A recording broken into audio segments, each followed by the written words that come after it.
This stone is a crucial clue to a mystery from the jungles of Central America.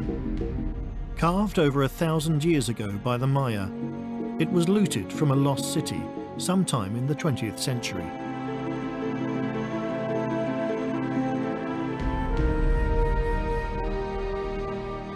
Judging by the craftsmanship of the stone, the city it was taken from was a spectacular place. Perhaps rivaling even Tikal, the greatest capital of the Maya.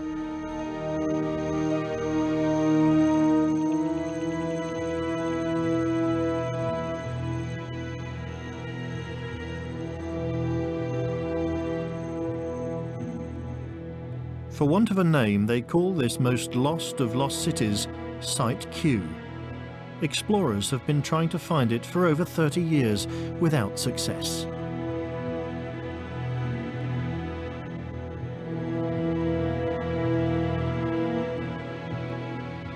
It's somewhere in the jungle that stretches for hundreds of miles beyond the temples of Tikal. There could be hundreds of sites in this jungle.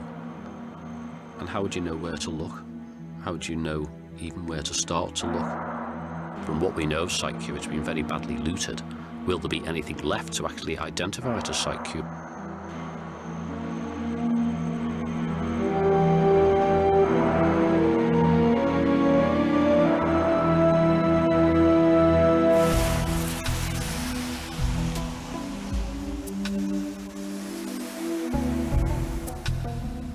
The quest for the lost city begins a world away from the jungles of Central America. Dr. Neil Brodie of Cambridge University, an expert on looting in the art world, is leader of the expedition in search of Site Q.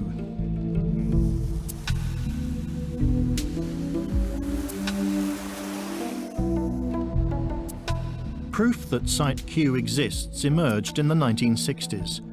As if from nowhere, an exquisite set of carved limestone panels appeared on the Western art market. From no known Mayan city, some were covered with enigmatic hieroglyphs. Others depicted players of the mysterious Mayan ball game. To experts, it was clear the panels had once fitted together, decorating a temple stairway. Bought separately by various private collectors and museums, the panels were soon dispersed around the world. This one is now in one of New York's leading museums. The most spectacular of all, depicting a ball player named as Red Turkey, is in the renowned museum of the Art Institute of Chicago.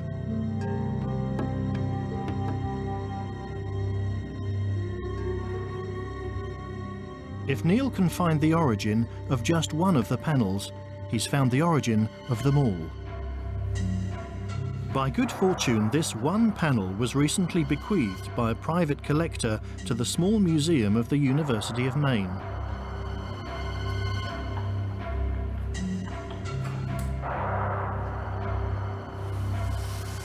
Neil is coming here because the museum's director, Dr. Stephen Whittington, is keen to help solve the Site Q mystery. These are some of the best executed glyphs on any monuments that you find in the Maya area. Yeah, just imagine how wonderful these all must have looked when they were together in one place at one site, all in their right positions. Can we possibly turn this over at all, please? Certainly. Look at the reverse. The underneath of the panel reveals telltale evidence of the looter's handiwork. Oh, that's interesting. You can see that it was sliced off of something larger with some sort of saw. The saw blade was only a certain width, and so they could only go a certain distance into the monument from the sides. And then they left something sticking out of the back here, which then they had to come in with a chisel and cut through.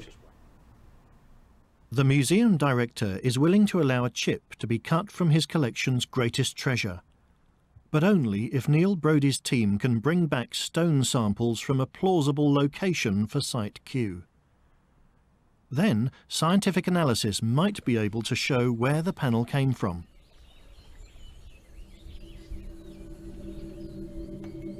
Base camp for the expedition to find Site Q is Flores, near Tikal, the provincial capital of northern Guatemala that once lay at the heart of Mayan territory. Neil has never been to Guatemala before and is not a Mayan specialist. So to help find Site Q, he's enlisted the help of Mayanist Simone Clifford Yeager and Guatemalan jungle guide Bernie Mittelstadt. The team has various leads to follow. The first is hidden in the catalogue of one of the art galleries that sold the Site Q panels. This was the original sale in 1965 where they first appeared on the market after having been looted. And somewhere in here we have the Site Q sculptures, or some of them anyway. At that time in 1965, looting was a problem, but it wasn't really seen to be a problem in the way that it is today. Today, people actually tell lies about where looted material came from for various reasons. Back in 1965, there was no real reason to do that. And so when these come up for sale saying that, you know, they came from somewhere down the valley of the river Usumacinta, there isn't really a lot of reason to doubt that. I think that's a strong piece of evidence.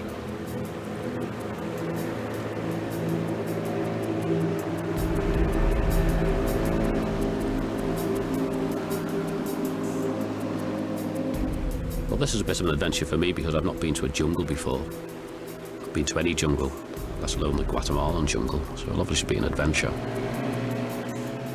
Hundreds of miles long, the Usumacinta River lies in one of Central America's least explored regions. Barely inhabited today, the jungle was once home to great cities in the time of the Maya. The ancient Maya are so interesting to me because they were so incredibly advanced for their times, yet it was all lost. And I think it's really just kind of a great intrigue. I think we're going to need an immeasurable amount of luck to find Site Q. There are thousands of cities peppered around the rainforests, and any one of them could be Site Q. But you never know, we could be lucky. Going by what we know, we might assume that there's a site deep in the jungle somewhere. Some big dealer in a town somewhere hears about it, funds a little expedition out to the site, digs a big hole in it, pulls out the panels, sells them on abroad, and some end up in North America, some disappear, who knows where they are. To try to find Site Q amongst the countless sites along the river, the team is travelling with Dr. Nicholas Helmuth, an expert on Mayan art. He believes that Site Q is somewhere out here, though the looters have made it difficult to find the evidence.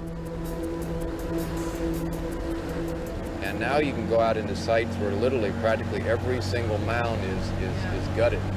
The looters are better organized, they're better funded, and the other thing, of course, is that archaeologists have to go through their procedure. You can't just dynamite, go through dynamiting buildings.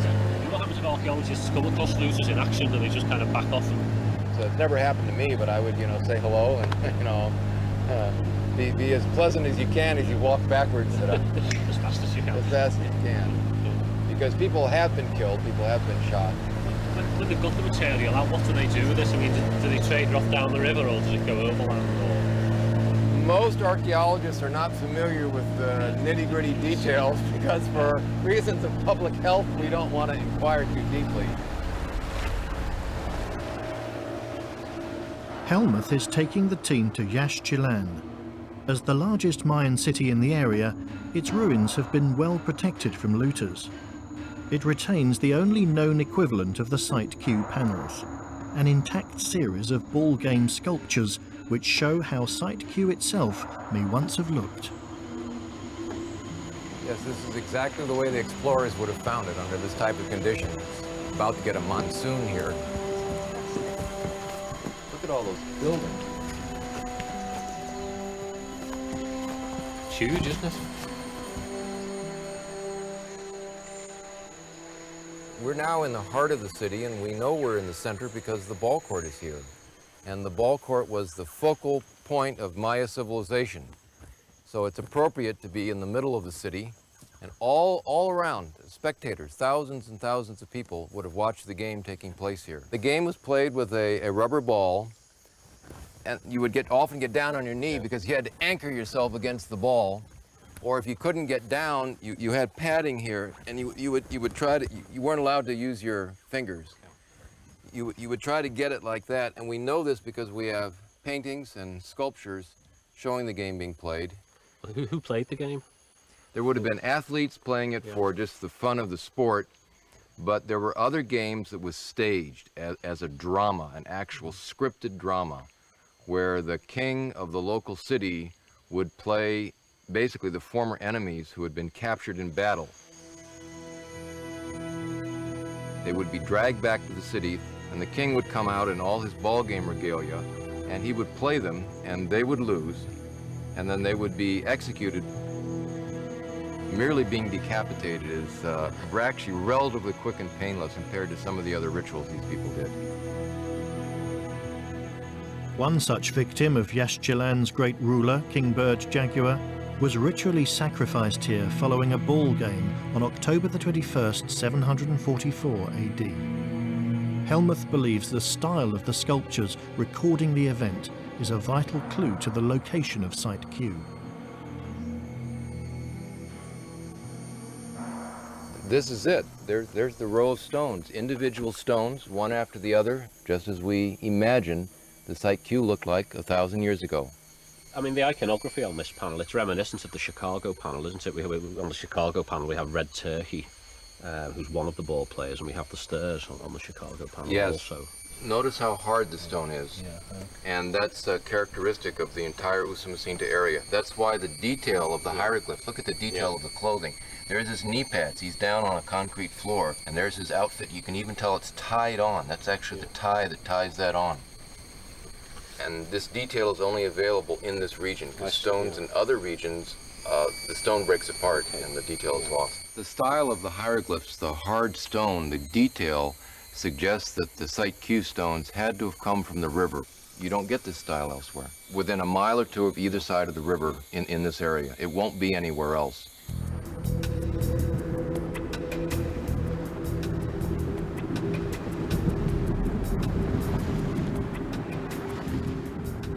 Although Helmuth is convinced the Site Q panels were looted from somewhere down the Usumacinta, he's got no specific idea of where to look.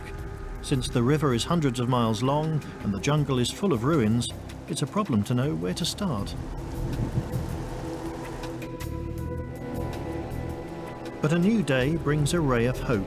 A villager in a tiny settlement called La Tecnica has recently discovered a lost city. It's not much of a lead, but they don't have any better ones to follow. There's just a remote chance the new discovery could be Site Q. An impressive carved stone found there has been brought to the village for safekeeping. Inglés. No entiendo, disculpe. Hablo un poco español. Hablo un poco español. Sí, se ven y tal vez va... He's kind of drunk, so it's all a bit... Pongamos nuestro tramo carretero que está de aquí. Aquí queremos hablar sobre la estela y cómo es, cómo grande, que tiene esculturada y si usted sabe algo. Claves positivas no les voy a dar. He said he can't tell us anything. De que existe posibilidades, sí hay. It's obviously he doesn't want to get into trouble for having it. Grandotas y así. Trying to get to see the sculpture brings home the frustrations that bedevil the search for Site Q. The stone has been successfully hidden from looters, but no one else is being allowed to see it either. Podría ser infinidad o grandotota. He's basically trying to be very, he's saying it could be small, it could be big.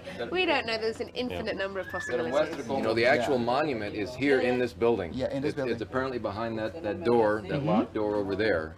So in effect, what we're looking for is right here. The guy that's got the key or the permission isn't here. He's out in his cell phone. Hola, ¿qué tal? Dile. Hola, mucho gusto.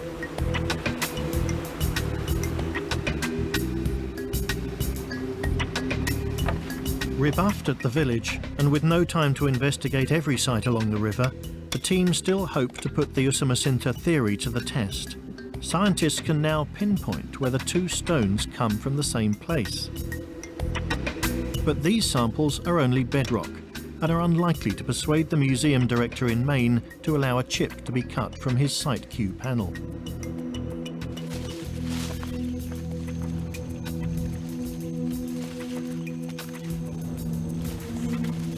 Neil and Simone's investigation now needs to head in another direction. They decide to pick the brains of a colleague Simone used to excavate with, American archaeologist Dr. Richard Hansen. He's working on a Mayan tomb, drawing on years of experience of trying to make sense of sites ravaged by looters. Hey, Richard. Simone, Hi. you guys finally found us. Doing a little work here. Gosh, you guys. Need some help. How are you? I'm really good. How are you? Oh, great. Nice to see you. Good to see you. Oh, Oh, dear. bring that down on us. Good to see you. Who's it? Hi. Hi, I'm Neil Brody. Richard Sorry, Hansen. this is Neil. Neil, how are you? Great. Looks like a deep one. It is. They went down this, broke through a floor right here and down They through there. just massacred it. But they didn't find anything. No tomb. Just damaged the building.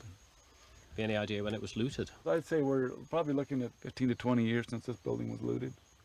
A cultural monument created by human beings thousands of years ago and ending up A a pile of rubble.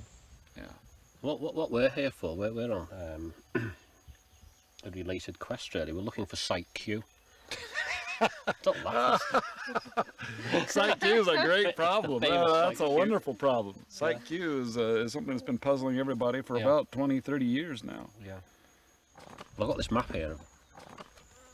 I mean, have you any ideas of your own where we might find Site Q?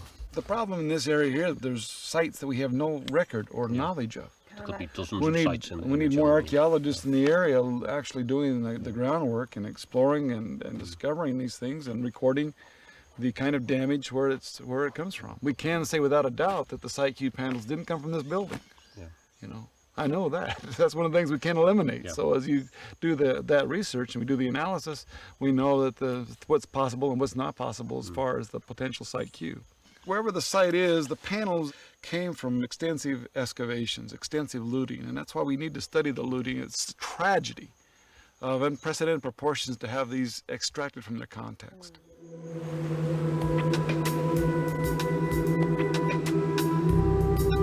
Richard Hansen knows of a lost city called La Corona, which was recently discovered in remote and virtually trackless jungle far from the Usumacinta. Already there are claims it could be Site Q. At last the team have a specific site to investigate, if they can get there.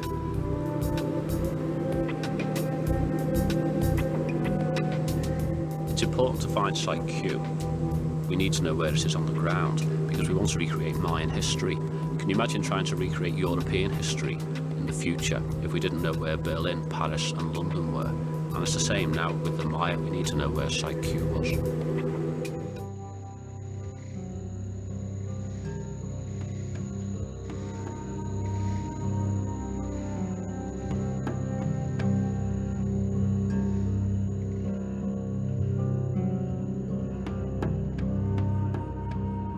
Until recently, Mayan writing seemed to be an uncrackable code.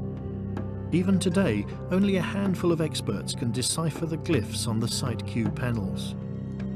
In 1997, when Harvard professor David Stewart trekked to the lost city of La Corona, he became the first person in over 1,000 years to read the writing on its stones.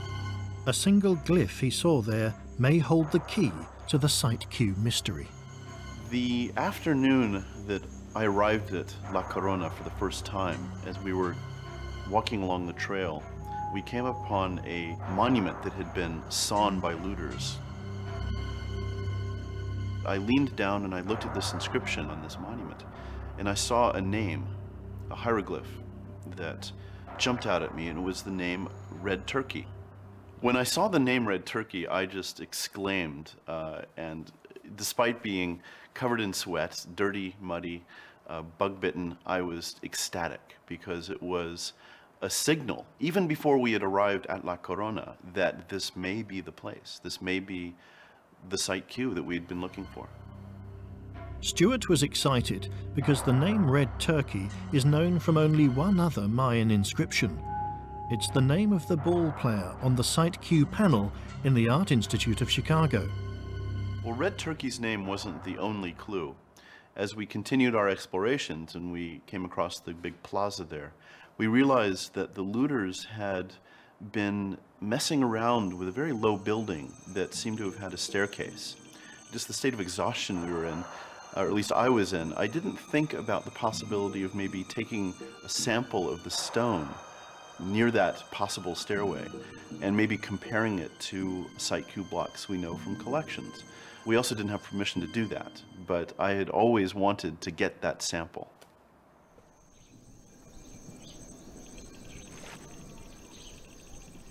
The Guatemalan government has now granted permission for Neil and Simone to sample the stones at La Corona.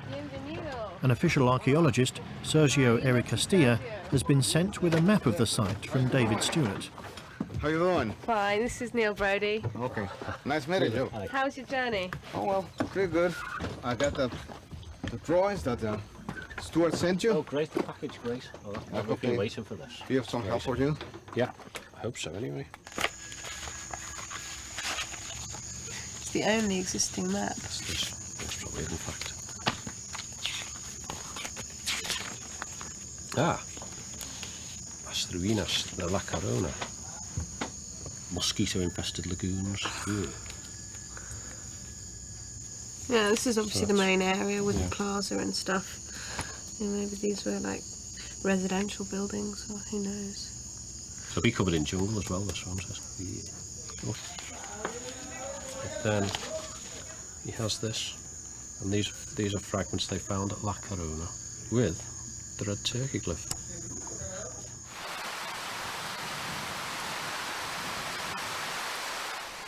The journey to La Corona will be tough. The team may have a map of the site, but how to get there? It's in barely charted jungle, home only to a few hardy forest dwellers known as chicleros.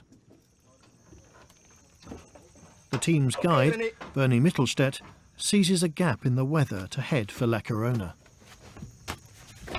It's a bit discomforting to find on this large-scale map of the area. It's just unrelieved green.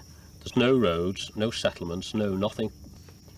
So we've heard from Bernie that he knows a lady who knows some chicleros who actually know where La Corona is and may be prepared to guide us there.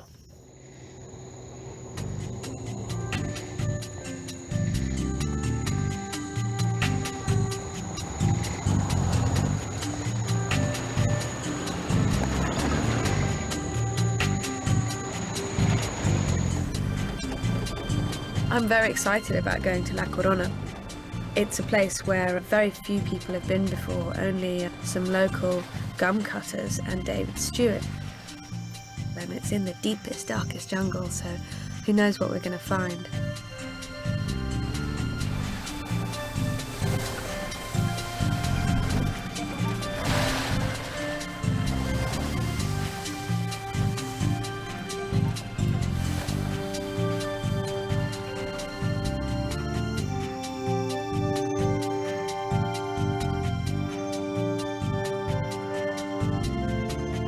La Corona lies 60 miles to the northeast of the Usumacinta River. After taking 12 hours to cover 150 miles from Flores, the team reaches the last settlement before they must penetrate uninhabited territory.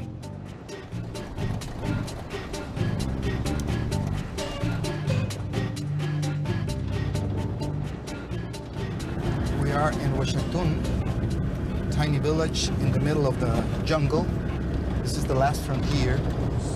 Tiny place, no more than 600 people.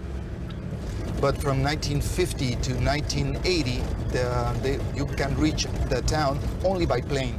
Really? It's not road connecting to any other place. Before the road was built, the village airstrip was used for secretly flying out looted Mayan antiquities. The official cargo was chicle, or chewing gum.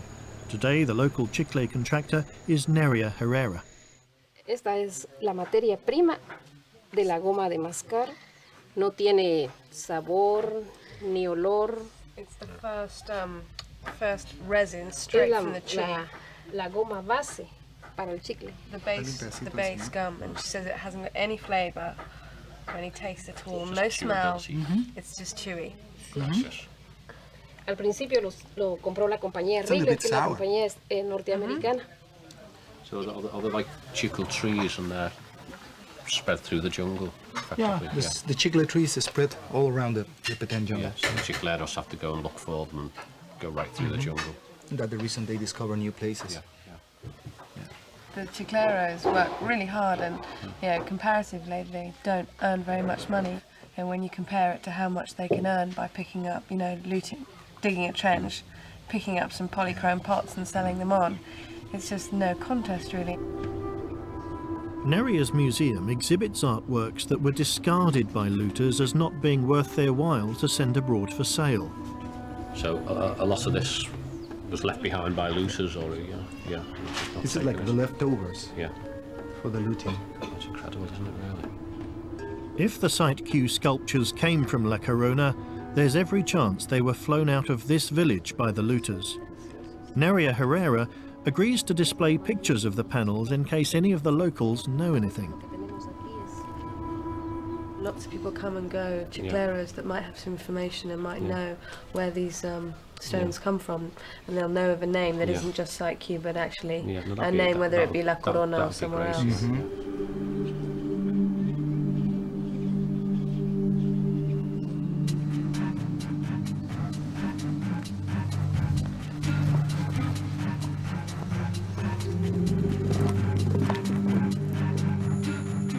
Bernie has never been to La Corona before. Neria has given directions to find the Catalan brothers, two chicleros who know the way to La Corona. They came across it whilst collecting chewing gum. Without their local knowledge, the team don't stand a chance of finding their way there. Buenas, amigo. ¿Qué tal, amigo? ¿A quién busca? ¿Y cómo es el camino? El camino a la Es duro. jungla. La jungla tiene mucho zancudo, hay mucha agua. O sea, es algo duro, pues. It's warning us about the rain and the mosquitoes. Pues. And they know the site, they know it well, and how to get there. They know exactly the place. So we're not going to get lost in the No, jungle. I don't think so. No, they've never been lost. These people, it's amazing. It's like a massive pancake batter.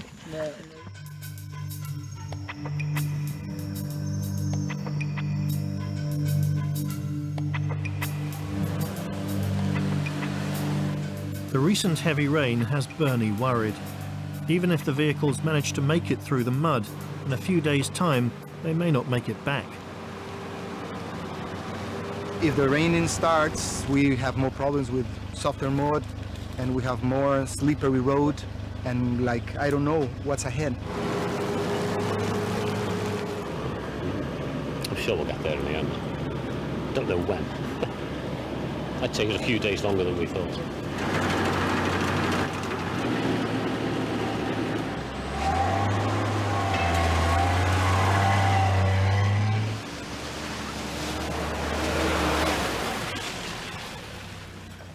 Very good.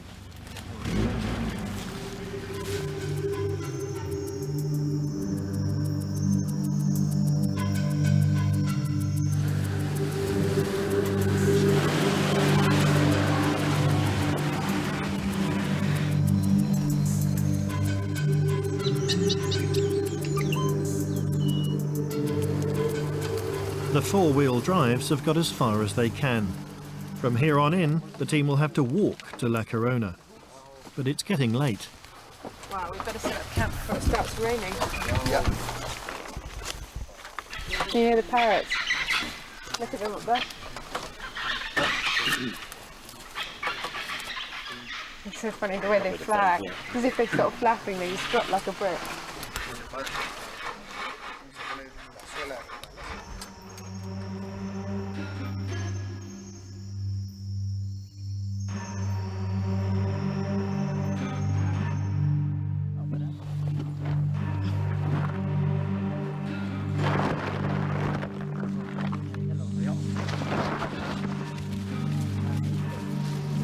On the final stretch of the journey to La Corona, Bernie and the rest of the team must depend heavily on the Catalan brothers. To the next part of the trip, follow, especially from Mariano, any advice around some trees, because there's some poison tree. The insects, very, very nasty. You have some vipers here. And the problem is keep your eyes on the ground. Because the viper, especially Ferdelans and in Maya, the name is Chalpat, are more or less the same snake, are very aggressive and looks exactly the same color of the ground. The size doesn't matter. They kill you if it's 2 feet long than 1 meter long.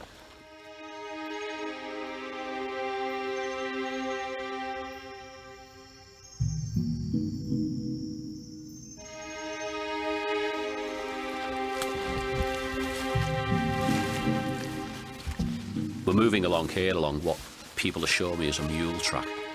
I'm not too convinced myself.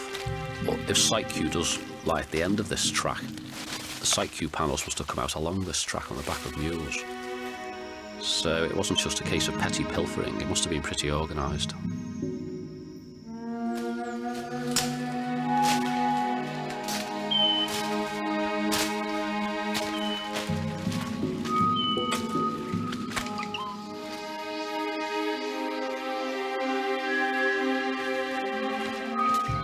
Well, it's not surprising, really, that no one's found Site Q before. I mean, we've been going for about 2 hours now, and it's just been jungle, jungle, more jungle.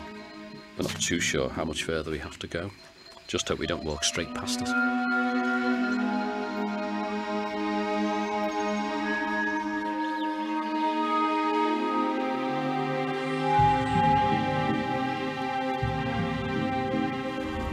No wonder La Corona stayed lost so long. If the Chiclero guides didn't say this was it, the team would never have guessed.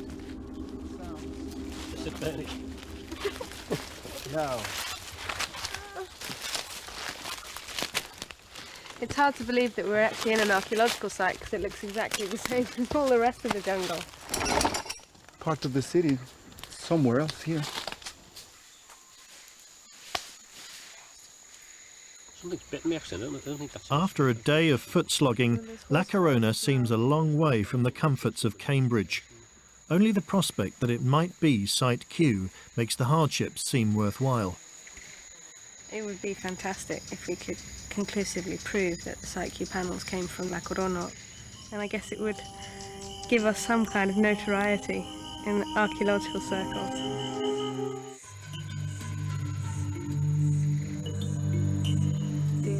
Day 2 at La Corona. Thanks to their map, the team has some chance of finding the inscribed stone, which suggests this may be the fabled lost city of the Maya, Site Q. So the reason we're here is because David Stewart identified a glyph on this stela right here, which is the same as the glyph on the Chicago panel, which identifies the ball player as a guy called Red Turkey. So I think we should go and have a look at that. It's kind of funny to think we walked straight past it and we didn't even notice it. Everything's just completely covered in jungle.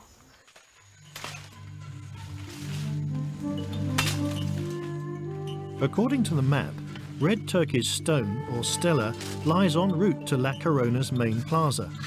Apparently, only fragments remain after the best part of the stela was cut up and carried off by looters. See the glyphs over there. Look. Oh, look at this. Oh, yeah. Look at here. Wow. These 4 glyphs here and another one here.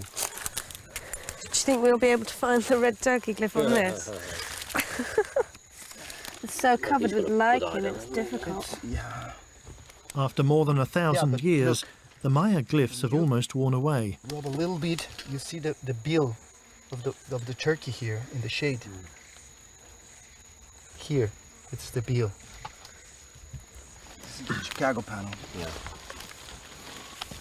It's a glyph right there. Yeah, here is the glyph. Well, this glyph could be anything to me. So it's amazing to think that Dave Stewart came all the way through this jungle and found this one stone, which is literally a needle in a very large haystack, and then found the glyph of Red Turkey on it. And we reckon the rest of this will have been removed by the robbers. Or is inside, because this one looks like they pull it up from pull it out from the looter trench. So you're going to have a look in the actual trench then. See what's there. Okay. keep here. See how high it is here? Bernie. Bernie. It's about the size of a man here, isn't it, really? So Shows something. It's gone down about 6 feet. Probably the profile of the building, yeah. Do we look? The depth of the trench shows the scale of the looters' work. There's so little left, it's difficult to imagine what the city looked like in Mayan times.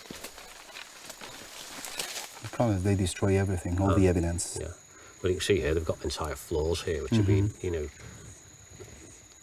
each floor would contain a history, wouldn't it? If it was properly excavated, you'd be able to find out what people had been doing there, what this was used for. Dates, especially. Dates, yeah, dates, and the whole lot. The construction sequence. Yeah, it's just been smashed through.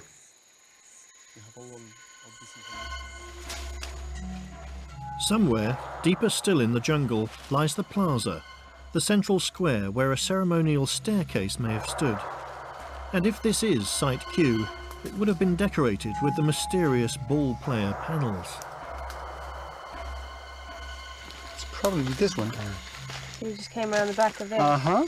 So we're actually in the middle of the plaza. We are in a corner of the plaza. But you can't see a thing. Finally, huh? It's here. What's that behind us up there? It's this huge temple on the top here. You think it's some view from the top? Watch here. With luck, from the top of the pyramid, there'll be a vantage point and a chance for the team to get their bearings. Wow. Wow. My God, they've completely gutted it. And they cut completely the structure. Just chopped it right in half. But the view from the temple pyramid reveals no ceremonial staircase, just total destruction. It's probably a whole team just camped out here. For a while. Yeah. It's weeks of work. Especially what they find inside. Yeah, who knows?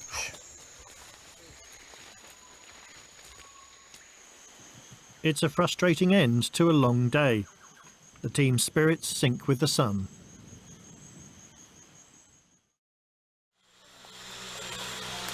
Hola. Hola. ¿Qué tal? ¿Cómo fue? Horrible. Horrible? It's been a pretty horrible day. You did. Yeah. What happened? Thousands of mosquitoes. Millions. They're everywhere, I think. Ah, but they like us. Yeah. Yeah, they like us. Yeah, we're very popular with them. A little bit. Really tired. But what was it worth it? Yeah, we couldn't really see much, but we didn't find any particularly useful information regarding the Site Q sculptures.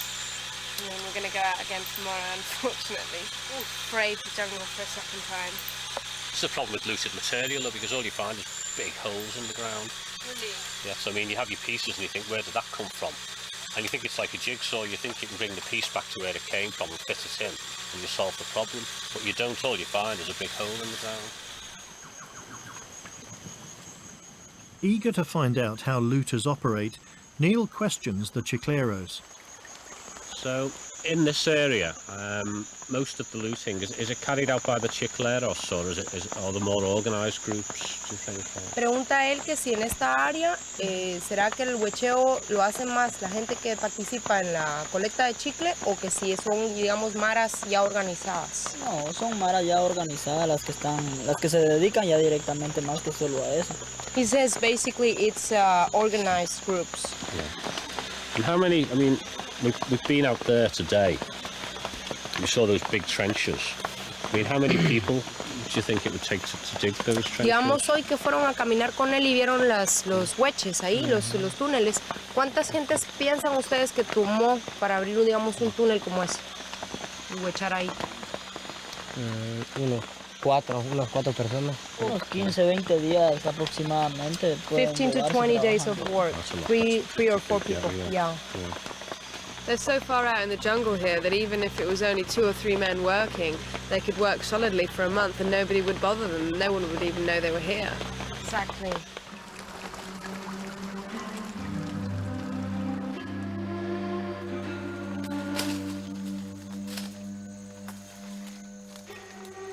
Day 3 at La Corona. The team head for the plaza again, determined that this time they will find the staircase where the Site Q panels may have come from. Beautiful baby. Yeah, he's beautiful. He's not poisonous. No, I don't think so. Will you take a photo of him and me? Oh, is he on my face? Oh my God, it's on my... That's it, nice. Ah!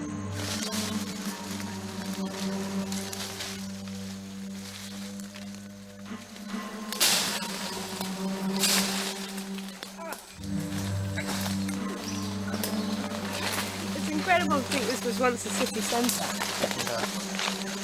Where are we now? There must be some place around here, right? We are in this position. We are in this position. If we are right, we're entering somewhere here. Probably we are here or here. Okay. So, which way are we off then? This is the one we want to go find. You are going this direction? It's north. No, this is north. North is No, right. this is on the north. map. Yeah. Right here. And we're heading for this mound here. This one. Yeah, because that's It's over there. that's where Dave Stewart reckons the staircase is. That Okay. the panels might have come from.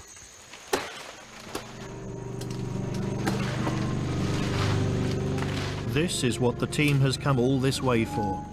If they can locate David Stewart's staircase, they'll be able to take a sample of stone and perhaps compare it later to the Site Q panel in Maine. This is it. Not very impressive. That's not what I thought. I thought it would be a big high building. Look at the block. I have to say, the way we find it today, it's pretty hard to imagine that this was once a hieroglyphic stairway. Yeah, yes, it doesn't look like it. Just a Got a stairways. big pile of dirt and rubble. Well, David Stewart thought that the actual ball player panels would be a centrepiece at the top of the staircase. And then to each side, you'd have the glyphic panels arranged. So you get a complete run of the carved panels at the top of the staircase, which came down. I mean, these carved pieces looked the right dimensions. 430. Neil compares the stone's measurements to those of the panel in Maine. 250. The main one was 440 millimetres by 266. This is 430 by 250. That's a pretty good match, isn't it, really? I'd say.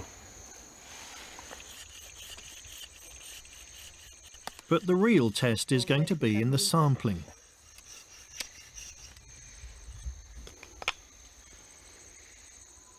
By special permission of the Guatemalan government, a stone sample from what could be the source of the Site Q sculptures is at last on its way for scientific analysis. With the expedition's mission accomplished, Bernie is impatient to escape the jungle before it rains again.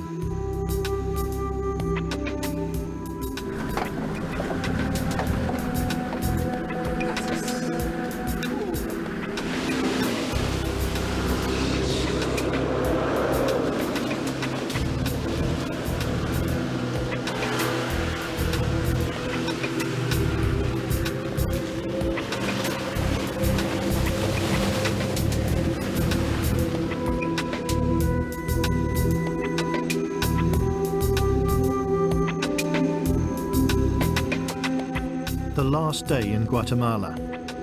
In a final effort to pinpoint Site Q, the team returns to Tikal to take more stone samples from an archaeological warehouse.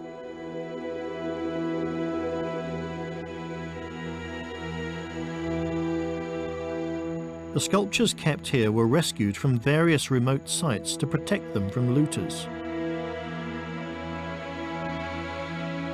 It's an ideal place to sample stones from a wide variety of sites.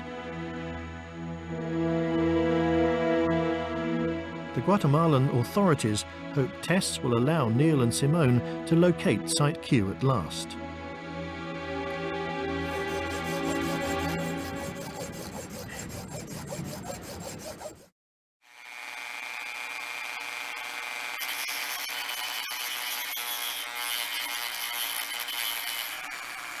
Now that the team has successfully gathered so many samples, the museum director in Maine has agreed to allow a section to be cut from the Site Q panel.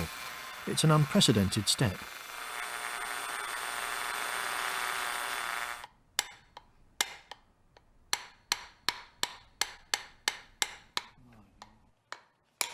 That's great, it came out in one piece. For the first time ever, a sample from Site Q is available for analysis. It could crack a mystery that has endured for over 30 years.